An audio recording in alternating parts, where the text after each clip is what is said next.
हाय, मी रेश्मा, कोकणची कन्या रेश्मा तुमचं स्वागत करत आहे। आज कोकणमधल्या खेड तालुक्यामध्ये दापोली ह्या ठिकाणी, दापोली ह्या सिटीमध्ये मी तुम्हाला लाडगर जो बीच आहे, समुद्रपट्टा लाडगर, तिथे घेऊन आले आणि तिथल्या दत्त मंदिराला आपण भेट देणार आहोत। हे मंदिर असं आहे की पूर्ण कौलारू आणि काळ्या दगडामध्ये आहे, पण ह्या मंदिरातूनच, ह्या मंदिराचा गाभारा पाय पडल्यानंतर त्याच्या बॅक साईडनेच आपल्याला समुद्रपट्ट्याच्या किनाऱ्यावर उतरता येतं। तर चला मग मी आज तुम्हाला घेऊन जाते कोकणची कन्या रेश्माबरोबर लाडगरचं बीच आणि दत्त मंदिर पाहूया।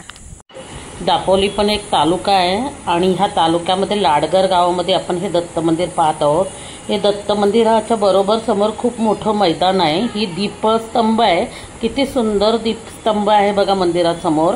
हे मंदिर कौलारू आहे आणि हे समोरच मंदिराच्या बरोबर छोटंसं मंदिर आहे, ते म्हणजे आपल्या बाप्पाचं, गणपती बाप्पाचं मंदिर आहे। त्याचं दर्शन घेतलं मी आणि मग मी पुढे निघाली, मुख्य मंदिराच्या दिशेने मी निघाली। या मंदिराला गाभारा नाही आहे, या मंदिराला लाकडी बांधकाम आहे। दत्तदेवांचं मी दर्शन घेतलं आणि तिथे जे गुरुजी आहेत तेच ह्या मंदिराचे मालक आहेत, त्यांच्याकडून इतिहास जाणून घेतला मंदिराचा।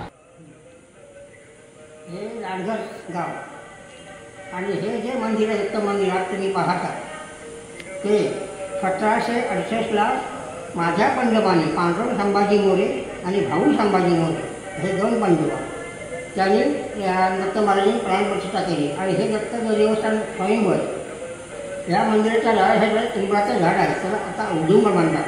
त्याच्या आजोबा आमचे पांडुरंग संभाजी मोरे ध्यानाला बसले होते आणि ते निश्चय दत्त भक्त होते आणि त्यांना दत्तात्रयाने त्रय होते, काजू रूपात, कासाळी बसून धर्माच्या स्वरूपात दर्शन दिलं ते अदृश्य आहे। त्या झाडाखाली तर जेवढी बांधू शकत नाही ते हे इथे बांधलं। आणि ही मूर्ती मी पाहता ही 1768च्या आधीची आहे आणि 1768ला प्राणप्रतिष्ठा केली, ती ठाणा वसईवर आली आणि हे उत्तर सीमेवर आहे। इथूनच लाडगर गाव आमचा सुरू होतो। माझी चौथी पिढी आणि आता 7वी पिढी चालू झाली आमची। नातवाला नाक झाली आहे, 8 महिन्यांची आहे, आता 7 पिढ्या ही आहे। आणि त्याच्या आधीच्या किती पिढ्या गेल्या असतील ते दत्त महाराज तेच जाणं जागृत आहे। आणि दुसरेच खाते, ह्या मंदिराला प्रवाहित कळी कुरूप हे बारीसुद्धा बंद असतं। कोणी पण यावं, रात्री अपरात्री यावं, दिवसा आलं, डवळ्यावर दुपारल्यावर ध्यान करावं, जप करावं, जावं, निश्चित त्यांना ते फलरूप होतात। दत्त महाराज त्यांना आशीर्वाद देतात, त्यांची मनोकामना पूर्ण करतात। असं देवस्थान आहे, जागृत देवस्थान आहे।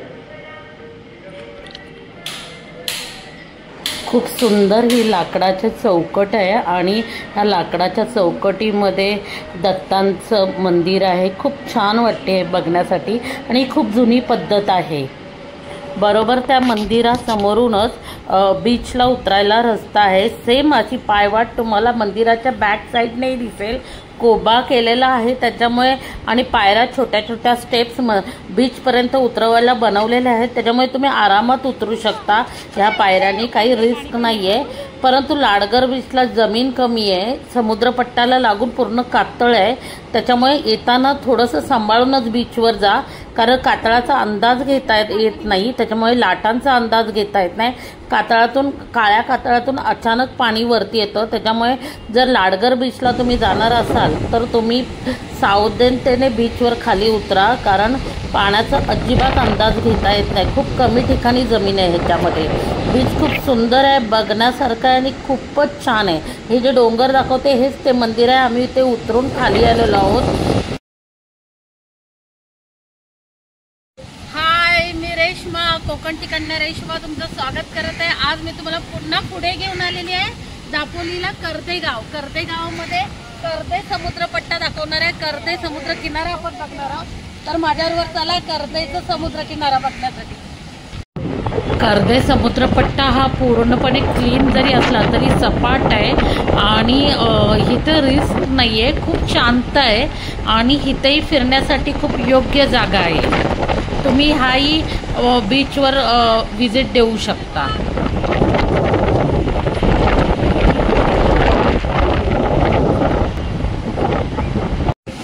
हाय, मी रेश्मा, कोकणची कन्या रेश्मा या चॅनलमध्ये तुमचं स्वागत आहे।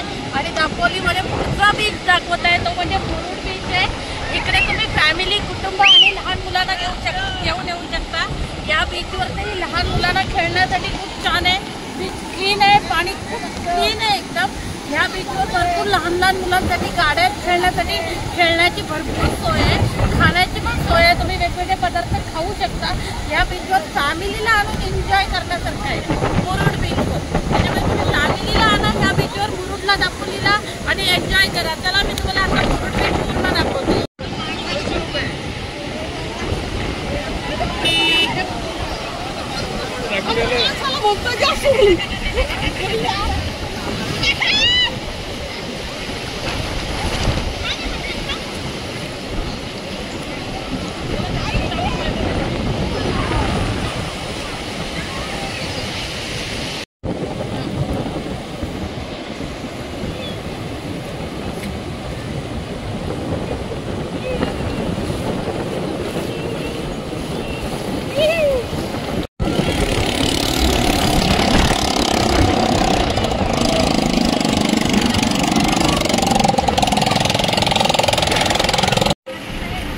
हे मुरुड जो बीच आहे त्याच्याबरोबर मानव वस्ती आहे बाजूला, आणि त्याच्या समोरच दुर्गादेवीचं मोठं मंदिर आहे।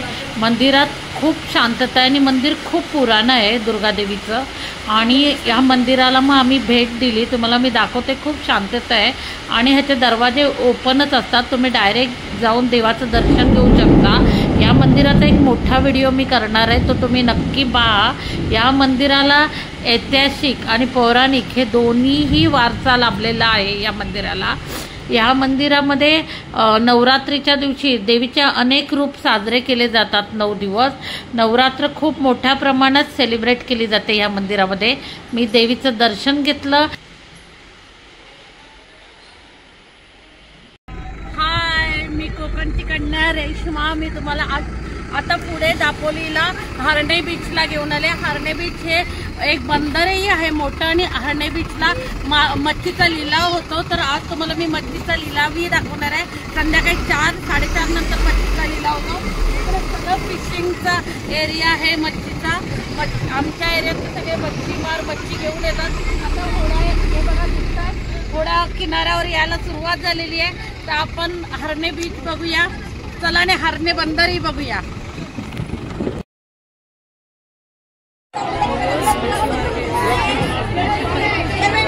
बंदरावर आले, बंदरावर नुसता किलबिलाट चालू आहे लोकांचा मच्छी घेण्यासाठी। सगळ्या आमच्या कोलीनबाईंनी मच्छी बंदरावर उतरवलेली आहे, आणि मग तिथले रहिवासी इव्हन मुंबईवरूनही लोक येतात मच्छी घेण्यासाठी। इथे खूप मच्छी स्वस्त मिळते, तुम्ही जा, तुम्ही घ्या, आणि खूप छान आणि क्लीन असते मच्छी आमची, आणि कोलीनबाई खूप स्वस्तात देतात आमच्या इथल्या मच्छी, आणि सगळं ओपनच ठेवलेलं असतं। लिलाव होत असतो तिथे, आणि लिलाव झाल्यानंतर तुम्ही सेपरेटही मच्छी घेऊ शकता। छोट्या छोट्या कोलीनबाईंकडे छोटे छोटे टोपले असतात, त्याच्यातून तुम्हाला सिंगलही देतात। लिलावात नाही उभे राहिलात तरी तुम्हाला मच्छी देतात, कारण तुम्ही लांबून जाता म्हणून। जरूर भेट द्या हरणे बीचला। बघा किती किलबिलाट चालू आहे आमच्या हरणे बीचवर।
बघा इकडे